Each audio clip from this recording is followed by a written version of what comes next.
I'm Nityanand Sharma. Today we'll discuss chapter number 3, pair of linear equation in two variables for class 10th. Pair of linear equation in two variables. सबसे पहले इसका meaning अपन थोड़ा सा clear कर लेते हैं. Pair का मतलब होता है दो, यानी एक से ज्यादा दो, और लीनियर की बात करते हैं लीनियर इक्वेशन, जिसका अपन कहें कि ऐसी इक्वेशन जिसका ग्राफिकल नोटेशन अगर जो है वो स्ट्रेट लाइन को रिप्रेजेंट करें तो उसको अपन इसलिए उसको बोलते हैं लीनियर इन टू वेरिएबल्स, यानी जो वेरिएबल दो वेरिएबल में है और दोनों वेरिएबल यहाँ कंसीडर कर रहे हैं एक्स और वाई, दो वेरिएबल में है. तो pair of linear equation in two variable. आपने लास्ट ईयर 9th क्लास में एक चैप्टर नंबर 4 डिस्कस किया था, linear equation in two variables. ये कुछ उसी का कुछ अपग्रेडेड पार्ट है, जो यहाँ पर पेयर हो गया, वहां सिंपल इक्वेशन थी linear equation in two variable. तो उसी का पार्ट है. जिन्होंने लास्ट ईयर 9th क्लास में वो चैप्टर अच्छे से क्लियर किया 4 चैप्टर, तो उसका कुछ पार्ट जो यहाँ से कवर करेगा और आगे आपको ये हेल्प करेगा. अब उसमें ग्राफिकल नोटेशन तक अपने वहां डिस्कस किया था, और यहाँ अपन उसको ग्राफिकल और बहुत सारे मेथड्स इस चैप्टर में अपन डिस्कस करेंगे. एक बहुत इंपॉर्टेंट पार्ट है ये. फर्दर आपके जो सभी कैलकुलेशंस होती है, फर्दर जहां भी इक्वेशंस बनती हैं उनको सॉल्व करने के लिए इस चैप्टर का सबसे ज्यादा यूटिलाइजेशन है. इसके मेथड्स जो भी हैं, तो उनमें से अपन जो आज डिस्कस कर रहे हैं वो देखिए. सबसे पहले लीनियर इक्वेशन. लीनियर इक्वेशन का मतलब होता है कि इक्वेशन जिसका अपन ग्राफिकल, जिसका एक्स और वाई दो वेरिएबल, उन दोनों का ऑर्डर जो होता है, जिनका डिग्री, जो डिग्री पर होते हैं पावर, वो होती है 1 एक्स और वाई दोनों वेरिएबल की पावर 1 है. दो वेरिएबल में इसलिए दोनों की पावर 1 है, दोनों की पावर 1 है. और इसका अगर ग्राफिकल रिप्रेजेंटेशन किया जाए तो एक स्ट्रेट लाइन को डिनोट करता है. क्या डिनोट करता है? ग्राफ में अगर आप इसको डिनोट करें तो जैसे भी जाएगी एक स्ट्रेट लाइन को डिनोट करेगा, इसलिए इसको क्या बोलते हैं? लीनियर इक्वेशन कहते हैं. अब इसमें सबसे इंपॉर्टेंट चीज ये कि where A B and C are real number, यहाँ ए बी और सी जो नंबर है वो दोनों क्या होंगे? रियल नंबर होंगे, यानी कोई इमेजिनरी नंबर नहीं होगा. नेगेटिव रूट के अंदर नेगेटिव नंबर्स नहीं होंगे. और उनका जो ए और बी का जो वैल्यू है, उनके जो दोनों के स्क्वायर का जो सम रेस्पॉन्स होगा वो दोनों जीरो के इक्वल नहीं होगा. यानी ए जीरो हो जाए या बी जीरो हो जाए, बट दोनों जीरो का सम, दोनों का रेस्पॉन्स सम जीरो के इक्वल नहीं होगा. ये सबसे इंपॉर्टेंट चीज है. यानी एक्स और वाई का कुछ न कुछ पार्ट रहेगा डेफिनेटली, जिसको अगर एक पार्ट भी रहेगा, एक्स भी रहेगा, और ए नॉट इक्वल टू जीरो होगा, बी जीरो भी है, तो भी अपन उसको इजीली अपन इस तरह टू वेरिएबल में उसको एक्सप्रेस कर सकते हैं ना. अब आता है आपका पेयर ऑफ लीनियर इक्वेशन. अब पेयर की बात कर रहे हैं क्योंकि यहाँ दो पेयर का वर्ड है, यहाँ पर दो लीनियर इक्वेशंस होगी. पहली लीनियर इक्वेशन है a1x plus b1y plus c1 equals to 0. Second one है a2x plus b2y plus c2 equals to 0. ये आपकी फर्स्ट इक्वेशन है, ये आपकी सेकंड इक्वेशन है. इन दोनों इक्वेशन में आप नोटिस करिए, सबसे पहले नोटिस करते हैं तो जहां a1 a2 b1 b2 c1 c2 are real number, ये सारे क्या हैं? रियल नंबर्स है. जो कांस्टेंट्स हैं, जो भी एक्स और वाई के मल्टीप्लायर है, ये सारे रियल नंबर्स है. अगेन सिमिलर इसमें भी आपकी क्या a1 और b1 का जो स्क्वायर है वो नॉट इक्वल टू 0 है. इन दोनों के स्क्वायर का सम हमेशा 0 के इक्वल नहीं है. 0 समथिंग कुछ फाइनाइट होगा, 0 नहीं होगा. सिमिलर यहाँ पर भी इस केस में क्या होगा? 0 के इक्वल नहीं होगा, समथिंग कुछ न कुछ फाइनाइट वैल्यू होगी. अब ये जो दोनों लीनियर इक्वेशन है, इन दोनों लीनियर इक्वेशन का रेस्पॉन्स जो होता है वो लीनियर दो लाइन है. दो लाइन जो बन सकती है, वो दो लाइन का नेचर जो हो सकता है, एक लाइन ये है, एक लाइन नेचर ये है. अब इन दोनों लाइन का नेचर क्या क्या पॉसिबल है, इन दोनों ने कॉम्बिनेशन बनाए तो 3 तरह के पॉसिबल केसेस बन सकते हैं. अगर दोनों लाइन एक दूसरे को इंटरसेक्ट करें इस केस में, या दोनों लाइन एक दूसरे के पैरेलल हो, या दोनों लाइन एक दूसरे को ओवरलैप करें, इसको कोइंसिडेंट कंसीडर करें, तो उनमें क्या क्या कॉन्सेप्ट हो सकते हैं, उनसे कितने सॉल्यूशन पॉसिबल है, और उनसे उनमें उनके रिजल्ट्स क्या आएंगे, वो कंसिस्टेंट होगी या नहीं होगी, उन सब के रिलेवेंट अपन यहाँ एक थ्योरी डिस्कस कर रहे हैं. सबसे पहले बात करें टू लाइंस का नेचर अगर है इंटरसेक्ट, यानी वो दोनों एक दूसरे को, क्योंकि अगर उसको ग्राफ में रिप्रेजेंट किया जाए, उनको इन दोनों लाइंस को अगर ग्राफिकली रिप्रेजेंट किया जाए, तो कुछ इन दोनों लाइन को ग्राफ में रिप्रेजेंट करें तो उनका पॉसिबल हो सकता है या तो दोनों ही क्या इंटरसेक्ट करें, दोनों एक दूसरे को क्या करें? इंटरसेक्ट करें, या फिर दोनों ही पैरेलल हो जाए, या दोनों एक दूसरे को ओवरलैप करें या कोइंसिडेंट करें.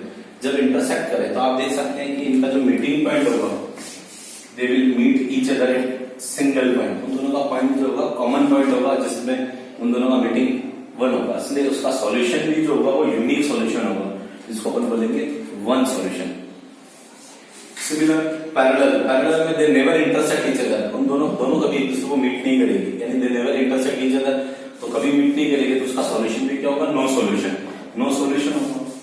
लास्ट कोइंसिडेंट कॉन्सेंट्रिक लाइंस में क्या होता है, दोनों लाइन एक दूसरे को ओवरलैप करती है, यानी उन दोनों की मीटिंग पॉइंट जो होते हैं इनफाइनाइट पॉइंट्स होते हैं। ये देखो इनफाइनाइट पॉइंट्स पे वो क्या कर रही है, मीट कर रही है। इनफाइनाइट पॉइंट्स पे ये फर्स्ट लाइन भी और ये सेकंड लाइन, क्योंकि लाइन का सबसे पहले जो बेसिक मीनिंग डेफिनेशन होती है कि line is the set of points in a straight manner if we are joining each other to these points, a figure construct a line, figure construct a line having no end points, a line having no end points and line having only one dimension which is called length, no width no height. तो इसी definition को अपन अगर पढ़ें तो line infinite point से मिलकर बनी और ये पॉइंट क्या एक दूसरे को ओवरलैप कर रहे हैं, तो लाइन क्या होगी, दोनों पॉइंट एक दूसरे को टच करने वाले जो पॉइंट होंगे वो इनफाइनाइट पॉइंट होंगे। तो इसी पॉइंट से इसमें क्या हुआ कि इसका जो सॉल्यूशन होगा वो भी कितना होगा, इनफाइनाइटली मेनी सॉल्यूशन, क्योंकि जितने पॉइंट पे जितना मीट करता है, जिन जगह दोनों लाइन मीट करती है इसमें एक सिंगल पॉइंट में मीट करेगी तो यूनिक सॉल्यूशन होगा।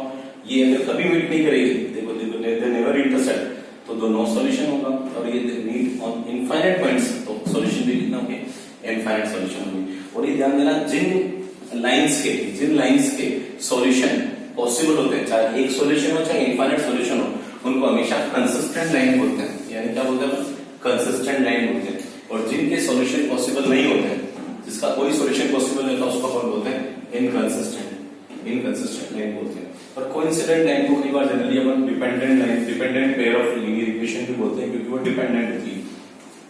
अब आपको सबसे इंपॉर्टेंट चीज है कि यहाँ अपन कई बार जो सॉल्यूशन कहाँ पर ग्राफिकली अपन देखेंगे, तो ग्राफिकली आप इक्वेशन को आप पहचान नहीं पाएंगे, तो आप क्या करेंगे, इस इक्वेशन को जब उसके वेरिएबल्स होते हैं a1 a2, ये जो a1 a2 b1 b2 c1 c2 इनकी कुछ अपनी कंडीशंस होती है, इन्हीं कंडीशन के बिहाफ पर अपन उनको पहचान पाते हैं। तो उन्हीं कंडीशन को कैसे पहचान पाते हैं, तो वो कंडीशन होती है इंटरसेक्ट में, कि a1 by a2 not equals to b1 by b2।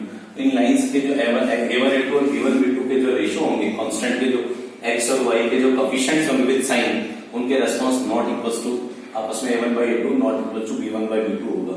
But कैसे बात कर रहे हैं, पैरेलल में होगा a1 by a2 equals to b1 by b2 but not equals to c1 by c2। ये कैसे होगा, पैरेलल में। और लास्ट इस वाले केस में जो होगा a1 by a2 equal to b1 by b2 equals to c1 by c2। इन केसेस को आप इजीली डायरेक्टली पहचान पाएंगे कि वो इक्वेशन क्या है, बिना ग्राफिकली रिप्रेजेंट किए आप उनके डायरेक्ट कोएफिशिएंट को देख के पहचान सकते हैं उनका नेचर क्या होगा, इंटरसेक्ट होगा, पैरेलल होगा या कोइंसिडेंट होगा। तो जब अपन बिना ग्राफिकली कर रहे हैं तो यहाँ से दिखा देंगे, और ग्राफिकली करेंगे तो उनको क्या करेंगे, ग्राफ में रिप्रेजेंट करेंगे लाइंस को, और आप उनको देखेंगे कि उनका नेचर क्या आ रहा है, they are intersecting, they are parallel और दे आर कोइंसिडेंट। ठीक है, ये अपन अभी किसी एक न्यूमेरिकल के थ्रू अपन क्लियर करते हैं, किसी एक्सरसाइज 3.1। फर्स्टली इस दिस वीडियो में अपन जो डिस्कस कर रहे हैं मेनली 3.1 एक्सरसाइज डिस्कस करेंगे। Total 3.1 having 3 questions. The 2 questions will be solved on the board and 1 question will be homework for you. Okay? Now, exercise 3.1. First question जो अपन सबसे पहले डिस्कस कर रहे हैं ग्राफिकल मेथड पे बेस्ड डिस्कस कर रहे हैं, exercise 3.1। Aftab tales his daughter, Aftab ने उसकी डॉटर को कहा 7 years ago, 7 साल पहले, I was 7 times as old as you were then. Also 3 years from now, 3 साल बाद, I shall be 3 times as old as you will be. Represent this situation algebraically and graphically. यानी पहले इस जो word problem given है उसको पहले algebra की फॉर्म में कन्वर्ट करो, एल्जेब्रिकली एक्सप्रेस करो, देन फर्दर उसको ग्राफिकली लिखा हुआ जाए या ज्योमेट्रिकली लिखा है, दोनों का मीनिंग सेम होता है। ज्योमेट्रिकली का मतलब भी ग्राफिकली रिप्रेजेंट करना है। ठीक है, नाउ सबसे पहले जो कह रहा है आफ्ताब और उसकी डॉटर, तो अपन लेट कंसीडर कर लिया, let the present age of Aftab be x year, Aftab की एज को x मान लिया, and the present age of Aftab daughter, daughter को मान लिया y ईयर की डॉटर है। इनिशियली जो आपको क्वेश्चन कह रहा है 7 years ago, 7 साल से पहले, आज से 7 साल पहले, यानी प्रेजेंट एज आज मान ली तो 7 साल पहले, तो 7 साल पहले होता है x-7, तो आपकी डॉटर भी होगी 7 years, y-7। अब आपको कहता है कि अकॉर्डिंग टू क्वेश्चन कहता है कि आफ्ताब उसकी डॉटर को कह रहा है, आफ्ताब उसकी डॉटर को कह रहा है कि मैं 7 साल पहले तुमसे 7 times था, कितना 7 times, किससे, उसकी डॉटर से। अगर आप आफ्ताब की तरह 7 मल्टीप्लाई करोगे तो आफ्ताब तो ऑलरेडी बड़ा है और वो 7 उधर और मल्टीप्लाई करोगे तो इक्वेशन इनबैलेंस हो जाएगी। तो उसको बैलेंस करने के लिए आपने क्या किया, आफ्ताब तो ऑलरेडी 7 जो बड़ा है उसको आपने बैलेंस करने के लिए क्या किया, उसकी डॉटर को 7 टाइम मल्टीप्लाई कर दिया।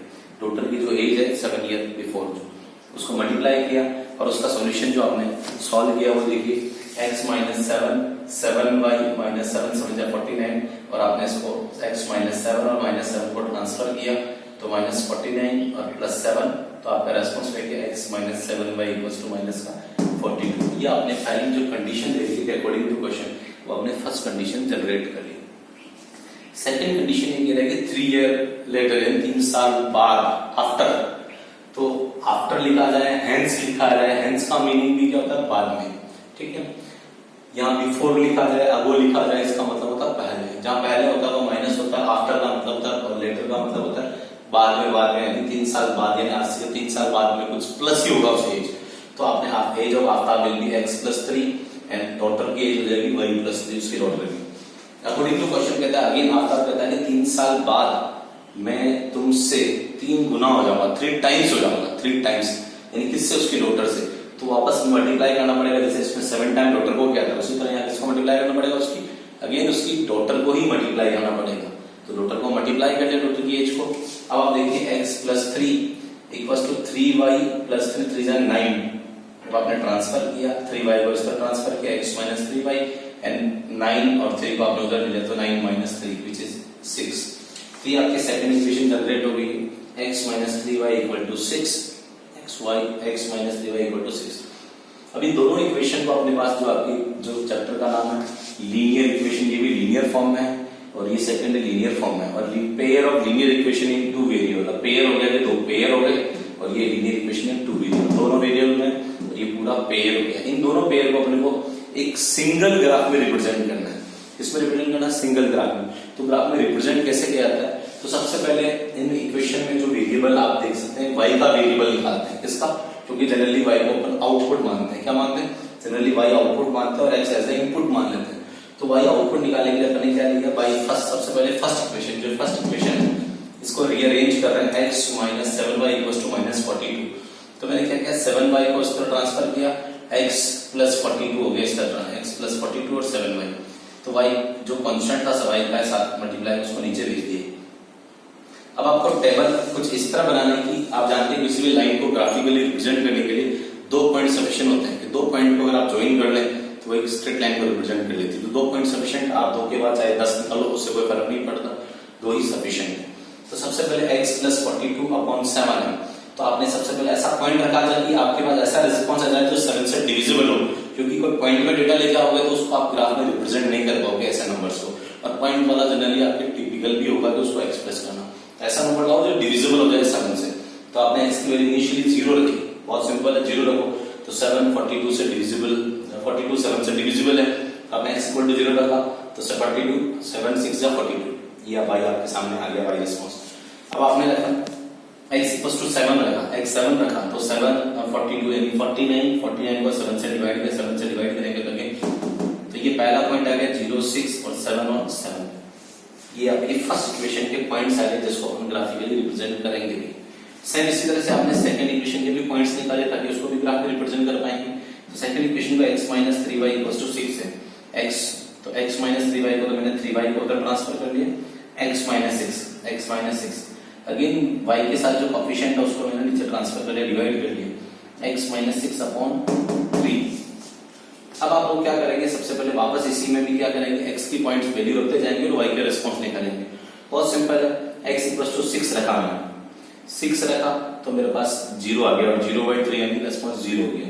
अब आप रखिए 9, अब वो ये जो पॉइंट रखे ये आप अपने लेवल पे डिफरेंट भी रख सकते हैं, जरूरी फिक्स नहीं कि मैंने जो रखे वो ये रखना, ऐसा पॉइंट रखिए जो 7 से डिविजिबल हो जाए, यहाँ से 3 से डिविजिबल हो जाए, वो आप अपनी स्केल पॉइंट से कुछ भी रख सकते हैं, वो आप अपनी मर्जी से आप भी अलग रख सकते हैं, बट आंसर फाइनली वही आएगा जो आना चाहिए, दोनों में सब में कॉमन रहेगा। क्योंकि कोई लाइन बनाते हैं तो उस पर इनफाइनाइट पॉइंट्स होते हैं, कुछ मैंने पॉइंट 2 आप मैंने रख लिया, 2 दूसरे आपने रख लिए, तो इट में भी पॉसिबल आप कुछ भी रख सकते हैं, ठीक है, बट वो डिविजिबल हो जाना चाहिए, ये चीज आप ध्यान रखें।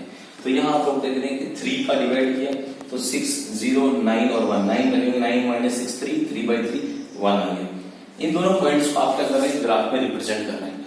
कैसे ग्राफ में रिप्रेजेंट कर रहे हैं अब वो आप देखते हैं। सबसे पहला मैंने यहाँ इन डेटा को देखा 0 6 7 7 6 0 9 1, तो मैंने रेंडमली यहाँ पर जो स्केल ले लिया वो 4 4 का स्केल ले लिया, 4 4 का स्केल ले लिया, वो आप कुछ भी रह सकते हैं, आपके डेटा के अकॉर्डिंग कोई फर्क नहीं पड़ता। सबसे पहले लिया x equal to 0, y equal to 6, x equal to 0 और y इक्वल टू आपके पास 6 मिल रहा है। तो ये भी पॉइंट आपकी फर्स्ट लाइन की आपने फर्स्ट रिप्रेजेंट करने जाना है, x 0 पर y 6, ये पॉइंट होगा आपका पॉइंट x एक्सिस पे y, देखो आप देख लीजिए x 0 और y 6 है, on axis on y axis x will be 0, on y axis x will be 0। ये पहला पॉइंट हो गया, ये हो गया पॉइंट, इसको अपन लिख रहे हैं 0,6, ये पहला पॉइंट। 7,7 x 7 और y भी 7, x 7 आपके पास यहाँ नहीं होगा, 4 के बाद आप देखिए 5, ये वाला 5 6 और ये 7, तो 7 यहाँ कंसिडर कर रहे हैं और 7 और y पे भी 7 है, तो 7 कहीं ना कहीं यहाँ पॉइंट होगा। तो इस पॉइंट को रेस्पेक्ट में आप देखिए ये कहीं ना कहीं ये पॉइंट यहाँ मीट कर रहा है, थोड़ा सा 6 है तो इसका हल्का सा बढ़ जाता है ये पॉइंट, और ये पॉइंट हो गया 7,7। इन दोनों पॉइंट को अगर आप ज्वाइन करें, इन दोनों पॉइंट को ज्वाइन करके एक स्ट्रेट लाइन बना लें 2 पॉइंट के रेस्पेक्ट में स्केल से, तो ये कोई लाइन बनी। इस लाइन की इक्वेशन जो आपके पास है वो है x, और लाइन को हमेशा एरो से नोट करें, x - 7y इक्वल्स टू -42। अब आप लोग सेकंड जो पॉइंट जनरेट कर रहे हैं, सेकंड लाइन को वो x equals to 6, x equals to 6, 4 5 और 6, ये कहीं यहाँ पॉइंट है 6 और y पे 0, तो on x axis y will be 0, तो ये पॉइंट जो होगा वो होगा आपका 6,0, ये पॉइंट हो गया आपका, ठीक है। अब फर्दर आता है x 9 पे y 1, 9 x 9 के 8 के बाद यहाँ कहीं होगा और y पे 1, ये 4 है तो 1 2, ये 1 2 3 और 4, तो 1 पे कहीं 9 पे आप ये पॉइंट लीजिए जो कि आपको रिप्रेजेंट कर रहा है 9,1। इन दोनों पॉइंट्स को अगर आप थोड़ा सा 9,1, इन दोनों पॉइंट्स को जनरली आप ज्वाइन करेंगे, ये 6 ये पॉइंट बना और ये 8 ये है, तो इन दोनों पॉइंट पर अगर आप ज्वाइन करें तो ये पॉइंट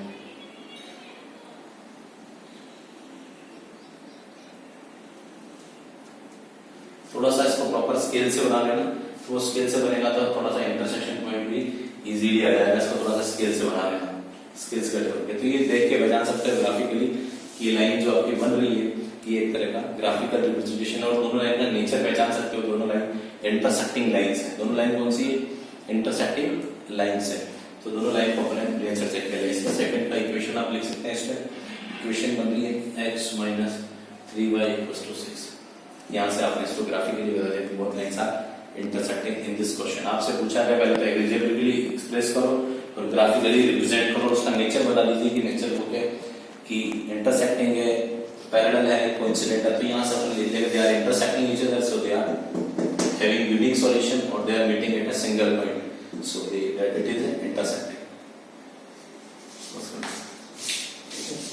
पोस्ट कर दिए। इस क्वेश्चन में आप हमेशा जब भी इस तरह का ग्राफ बनाएं तो आप यहाँ पर स्केल जरूर मेंशन करेंगे। यहाँ देखिए मैंने 10 जो भी आप लोग यहाँ दे सकते हैं, एक यूनिट जो है पूरा 1 यूनिट जिसमें 10 डिवीजन है, उसको मैंने किसके रेस्पेक्ट में दे दिया 4 ईयर, क्योंकि ये ईयर बेस्ड प्रॉब्लम है, तो ईयर यानी मैंने इस एक कॉलम जिसको 1 बॉक्स बोल सकते हैं, 1 box equals to 4 year consider किया, 1 बॉक्स जिसमें 10 डिवीजन है, तो ये स्केल x एक्सिस पे और y एक्सिस पे मैंने सेम लिए, इसलिए सेम रेस्पॉन्स कर दिया। बाकी आप देखिए on x axis as well as on x axis, ये x axis and y axis दोनों के पॉइंट ऑफ व्यू से आपने ये सेम लिखा, तो ये स्केल जरूर हर क्वेश्चन में आप नोट करें, ठीक है ना। ओपन क्वेश्चन नंबर सेकंड अपन डिस्कस कर रहे हैं, the coach of a cricket team buys 3 bats and 6 balls for ₹3900. Later she buys another bat and 2 more balls of the same kind for ₹1300. Represent this situation algebraically and geometrically. Again इस question का अपने को क्या बनाना है, graph बनाना है, और आपको उसका नेचर दिखाना है कि वो पैरेलल है, इंटरसेक्टिंग है या कोइंसिडेंट है। तो देखते हैं सबसे पहले एक बेट दे रखा, तो let the cost of bat be ₹X consider कर लिए, इन सिमिलरली बॉल की कॉस्ट अपन ने ₹Y कंसीडर कर ली। पहला कंडीशन जो दे रखा फर्स्ट केस, जिसमें 3 बैट दे रखे और 6 balls दे रखी, और दोनों का जो कॉस्ट आ रहा है वो 3900 आ रहा है, तो आपने उसको ट्रांसफर किया, y रखा, आउटपुट के पॉइंट से 6y और आपने 3x को ट्रांसफर कर लिया, और 6 का अगेन फर्दर आपने यहाँ डिवाइड कर दिया, 3900 माइनस x अपॉन 6। अब यहाँ x की आप कुछ भी वैल्यू ले सकते हैं, मैंने थाउजेंड्स के फॉर्म में इसलिए आपने हंड्रेड्स की वैल्यू में फॉर्म में रखा ताकि कैलकुलेशन इजी आ जाए और ऐसी वैल्यू रखनी जो कि 6 से डिविजिबल हो जाए। तो पहला नंबर रखा मैंने 900, तो 900 इंटू 3 2700, इससे माइनस करेंगे तो 6 से डिवाइड 1200 बचेगा, 1200 को 6 से डिवाइड करेंगे तो 200 आ जाएगा। सिमिलर 700 रखा तो 1800 रिमेनिंग आएगा, 1800 का 6 में डिवाइड करेंगे तो आपका रिस्पॉन्स आएगा 300 आपका रिस्पॉन्स आ गया। सेकंड आपकी इक्वेशन दे रही कि one she buys another one bat and two balls, one bat and two ball, one bat जो आपका सिंगल बैट हो गया और टू बैट के रेस्पेक्ट में 2 into y और दोनों का अमाउंट मिलके जो आ रहा है आपका उसका 1300 आ रहा है। तो 2y equals to 1300 minus x और अगेन 2y इन y को y का जो कॉन्स्टेंट है उसको ट्रांसफर किया 1300 माइनस x अपॉन 2। अब अगेन हम यहाँ पर 2 के डिविजिबल हो जाना चाहिए ऐसा नंबर x y जो x की वैल्यू रखेंगे। तो आपने सबसे पहले रखा 7 रखा 700 रखने पर 1300 minus 700 will be 600 divide by 2 will be 300। अब सेकंड लगा हमने 500, 1300 minus 500 will be 800 divide by 2 will be 400। इन दोनों को अपने को ग्राफ में रिप्रेजेंट करना और ग्राफ का नेचर कैसा था वो अपन देखते हैं। सबसे पहले पहली रिप्रेजेंट करते हैं, पहले जो टेबल है उसको ग्राफ में रिप्रेजेंट करते हैं। पहला पॉइंट है x equals to 900, x axis पे ये और ये y एक्सिस पे, x एक्सिस पे 900 का आ रहा है, ये 900 x एक्सिस पे यहाँ आ रहा है और y 200, 900 ये 900 और ये 200। तो पहला पॉइंट जो आ गया 900, 200। सेकंड देखिए x 700 और y 300, x 700 और y 300, ये कुछ इस तरह का पॉइंट यहाँ पर आया 700, 300। इन दोनों से जो एक लाइन बनी उसमें इसको अपने रिप्रेजेंट किया है कुछ इस तरह से। दूसरा पॉइंट लीजिए, पहली लाइन में इस लाइन को रिप्रेजेंट कर रहे हैं 3x plus 6y equals to 3900। इसमें जो सबने स्केल लिया वो x और y एक्सिस में 1000 की फॉर्म में है, इसलिए 100 की फॉर्म में ले लिया हमने। 10 डिवीजन यानी ये इस बॉक्स में 10 डिवीजन और 10 डिवीजन पर हमने ले लिया 100 रुपीस क्योंकि कॉस्ट आ रही है, तो 100 अपन 100 का अपने कॉस्ट ले लिया। ठीक है, ये स्केल देखें x और y दोनों पे सेम लिया, इसलिए मैंने सेम लिया। सेकंड इक्वेशन देखिए x equals to 700 y equals to 300। Again 700 और 300 यानी सेकंड पॉइंट भी आपका यही है इसी पे, और y 500 पे 400, 500 पे 400 कुछ यह पॉइंट आना आपका 500 पे 400 या 500 पे 400। इसका मतलब है कि आपका जो पॉइंट आ रहा है इस केस में भी वो पॉइंट भी ये और ये भी इसी का पॉइंट आ रहा है इसका। इस पहली वाली लाइन का दूसरी लाइन का दोनों पॉइंट एक दूसरे पे कॉमन कोइंसिडेंट कर, तो ये लाइन कौन सी होगी? कोइंसिडेंस, इसके इनफाइनाइट मेनी सॉल्यूशन होंगे। ये आपकी लाइन होगी, ये लाइन की इक्वेशन है x plus 2y equals to 1300, और ये जो पूरी लाइन है उसकी इक्वेशन 3x, दोनों एक दूसरे पे क्या करेंगे? ओवरलैप करेंगे तो इनफाइनाइट मेनी सॉल्यूशन मिल जाएंगे। ये आपका सेकंड क्वेश्चन है जहां उसके मैंने स्केल बता दिया है और ये क्वेश्चन इसी तरह आपको उसको ग्राफिकली रिप्रेजेंट करना। एक थर्ड क्वेश्चन और मैं रीड कर देता हूँ, उसकी इक्वेशन बनाता हूँ, आप उसको सोल्व करके आप खुद सोल्व करें। थर्ड इक्वेशन में रीड कर रहा हूँ, थर्ड क्वेश्चन फिर इसकी इक्वेशन बना रहा हूँ मैं। The cost of 2 kg of apples and 1 kg of grapes on a day was found to be 160. After a month, the cost of 4 kg of apples and 2 kg of grapes will be 300. Represent the situation of algebraically geometrically. तो cost of 2 kg का अपन cost of 1 kg जो Apple consider कर लेते हैं वो x rupees consider कर लेते हैं, और cost of 1 kg of grapes will be y rupees consider कर लेते हैं। तो इक्वेशन में की पहली 2x, एप्पल की कॉस्ट 1 kg की x रुपीस कंसीडर करें तो 2x plus y equals to 160 पहली इक्वेशन, एंड देन फर्दर बन रही है आपकी 4x plus 2y equals to 300। ये दोनों इक्वेशन, इन दोनों का आप ग्राफिकली सॉल्व कर लीजिए और यहाँ से आपका रिस्पॉन्स जो भी आपका बनेगा वो यहाँ से चेक के पहचान कर लीजिए कि पैरेलल बनेगा या इंसिक्वेंशियल बनेगा। और मुझे यहाँ से देख के पता लग रहा है जो रेशियो वाला कॉन्सेप्ट बता रहा हूँ इनिशियली इंट्रोडक्शन में, तो 1/2 ये 1/2 दिख रहा है, तो यहाँ से दोनों पैरेलल दिख रहा है, ये आपस में इक्वल नहीं है, इसलिए ये दोनों लाइन पैरेलल बनेगी। आप चाहे तो ग्राफ में उसको बना के आप चेक कर सकते हैं कि दोनों लाइन डेफिनेटली पैरेलल आती है या नहीं आती। इसका मतलब इसका सोल्यूशन पॉसिबल नहीं होगा, इसका सोल्यूशन इनफाइनाइट होगा। ये आपसे इस तरह मैंने आपके 3.1 कंप्लीट करा दी। टोटल 3 क्वेश्चन है, जिसमें से 2 क्वेश्चन मैंने सॉल्व कर दिया बोर्ड पे, एक क्वेश्चन का हिंट दे दिया ताकि आप उसको ग्राफ पे इक्वेशन बना दी, उसको ग्राफ पे रिप्रेजेंट करके आप देखिए उसका प्रॉपर सोल्यूशन क्या है। Okay, thank you.